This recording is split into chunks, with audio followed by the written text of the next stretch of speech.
Y para eso tenemos a una invitada muy especial, a Tailín. Tailín, bienvenida, ¿cómo estás?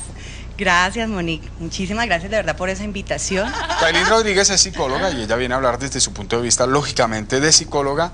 Pero yo sí quisiera preguntarle a la doctora Tailín es ¿cómo evitarle estos estrés a los niños? Porque realmente sí lo que dice, apúrele, haga las cosas rápido, muévase, se vuelve uno cansón. ¿Cómo no ser cansón? Claro que sí, los niños también se estresan, incluso hay niños que presentan depresiones muy importantes y todo esto generado a través de precisamente esas conductas autoritarias por parte de los padres, pero tengamos en cuenta que autoritarismo y autoridad son palabras totalmente diferentes. Una autoridad llevada con cariño, con respeto, explicando el porqué siempre de las reglas, de los límites. Normalmente los padres autoritarios no explican a sus hijos el motivo de esta regla, de este límite, sino haz lo que tienes que hacer porque yo lo digo, porque soy tu padre, soy tu madre y tengo toda la razón.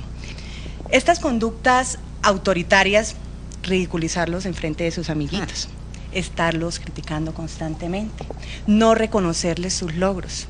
Es muy diferente decirle a un niño, hágame el favor y recoge los juguetes de las escaleras.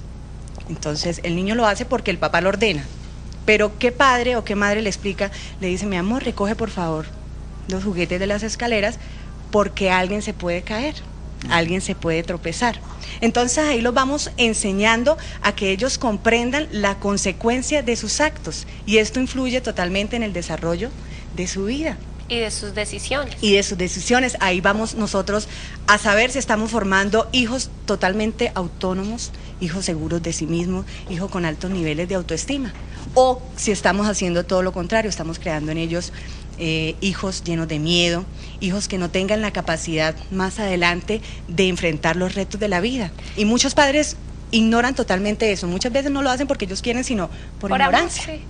¿Cómo poder, digamos, como padres en un hijo pequeño o, bueno, de cualquier edad, forjar esa buena autoestima para no incurrir en ese tipo de equivocaciones por querer hacerlo mejor? Claro que sí, Mónica, muy interesante tu pregunta.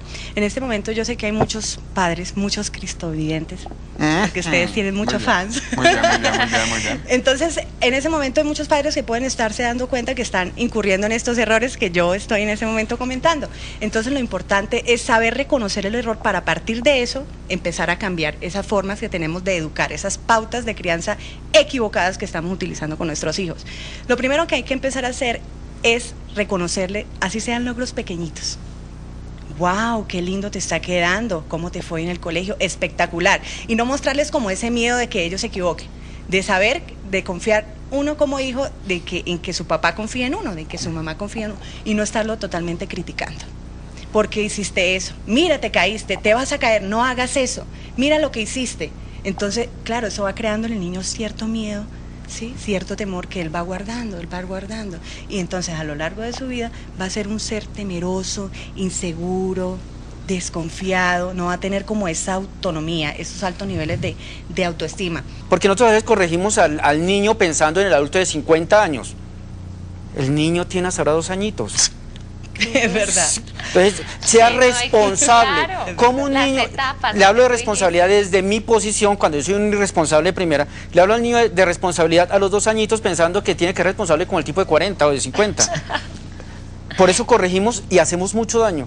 Mire que corrigiendo, matamos un niño. Y lo peor, padre, es corregir con rabia, rabia. con ira, porque podemos hacer cosas que después nos vamos a arrepentir toda la vida.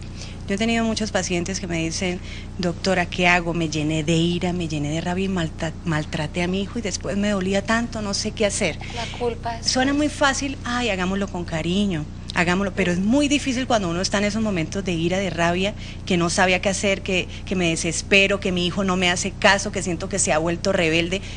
Entonces, pensemos un poquito, detengámonos, ¿qué estamos haciendo para generar ese comportamiento? Para todo hay una causa. Siempre para todo hay una causa. Y lo que decía el padre hace rato, normalmente los padres copian modelos que van a utilizar con sus hijos. Tu hermano falla, llámalo aparte. Entonces viene el 1. Hablamos. Eso también está en Ezequiel.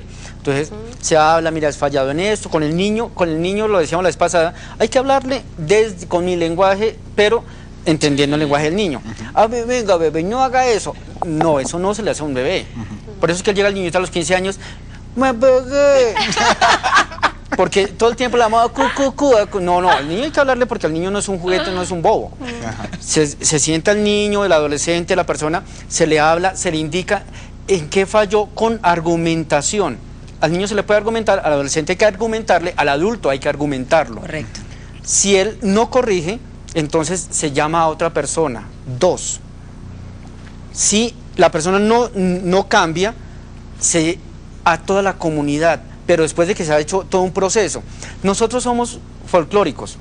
Alguien nos falla y lo hacemos primero a toda la comunidad chisme. Le dañamos su dignidad y después, perdóname. Sí. Lo puede decir la psicóloga, hay todo un problema detrás. Y cuando hay problemas, esos problemas se los generamos a las otras personas.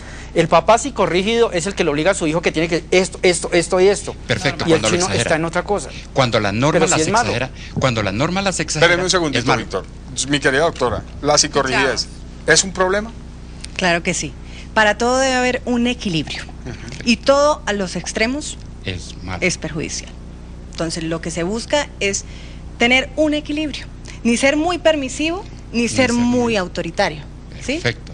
Esa es la idea, y como lo decía Guillermo, la idea es poder sacar de esas dudas a los papitos y mamitas que de repente están incurriendo en tantos errores, pero no lo hacen, algunos, porque lo quieran. Mi querida doctora de Tailín, es que así estén separados, ellos no pueden nunca dejar de pensar que tienen algo en común, y es su hijo, ¿no? Y es lo que pasa, que a veces entonces comienzan cada quien a tirar a ver quién es mejor, y entonces el niño se aprovecha de eso, no sé. Sí. Tiene 30 segunditos para decirme. Es correcto, se incurre mucho en ese error. Y otro de los grandes errores es hablarle al hijo mal de la mamá, ¿sí? O hablarle mal del papá. Imagínense. Terrible. Entonces eso trae unas consecuencias terribles porque estamos confundiendo a nuestros hijos de una forma que no nos imaginamos la magnitud del problema, lo que estamos creando en nuestros hijos. Es una Oiga, berraca. pero venga, yo les voy a hacer una pregunta a los dos, y me la responden en el orden que quieran, pues, pero Primero las mujeres. ustedes hablan que a partir de Dios y todo, y por allá un Cristo viviente está pensando, ¿y yo cómo hago para que saber qué es lo que Dios quiere que yo haga? ¿Cómo es el cuento? ¿Cómo hago yo para saber cuál es realmente la voluntad de Dios? ¿Cómo poder tener ese contacto y tener esa respuesta de Dios? Porque Dios sabe exactamente cuál es la voluntad de cada uno de nosotros y nos conoce perfectamente. Y cuando Él sabe que nosotros lo estamos buscando, Él sencillamente, con el poder de su Espíritu Santo, hace que nosotros escuchemos esa voz en nuestro corazón. Es que nuestro corazón es el que ¿Alguna otra habla. pregunta? Hagamos una diferencia, Guillo. A ver. Una cosa es ser sobreprotector y otra cosa es ser autoritario. Ok, El autoritario no generalmente es sobreprotector. ok.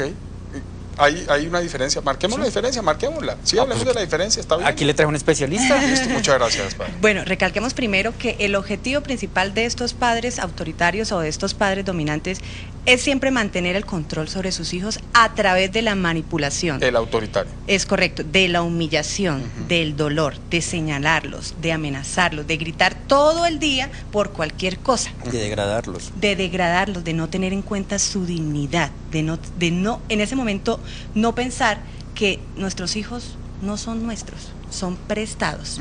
Y resulta que muchos padres creen, bueno, es mi hijo y yo hago con él lo que se me da la gana porque es mi hijo, y resulta que no.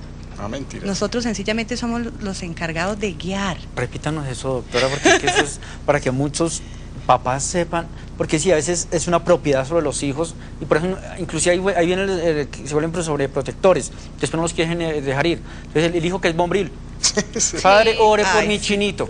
Ore Listo, por mi vamos a orar por el chinito. ¿Cuántos años tiene el chinito? 60 años, padre. ¿Y ya se casó? No, padre, es que él está ahí. Y viene toda esa manipulación, es que no me puede, porque es que usted no se puede casar, porque si no, usted me debe Sí. proteger, usted me tiene... No, el papá Devolver, no, me es tiene que devolver, ¿no? gratuidad. Es que Sí. ser padres es algo que es gratuito, es algo que es Es un don. generosidad, Por es amor. un don, es por amor. Y la otra cosa es que cuando sucede eso en los bombril y se enamoran y se quieren casar, entonces resultan viviendo con la suegra. O buscando- porque no pueden Mónica, separar a la o buscando mamá. la esposa que se parezca a la mamá. O buscando. Sí, padre, tiene toda la razón.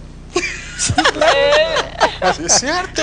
Pero es que la verdad. Entonces no consigo una Pones- mujer sino una segunda mamá. Sí, es verdad, es verdad. O es el esposo que se parezca al papá. Sí. Por eso el esposo le dice a la esposa, no le dice mi amor, sino mami. Eso tiene mucho de cierto, aunque tú no lo creas. Sí. Sí, es verdad.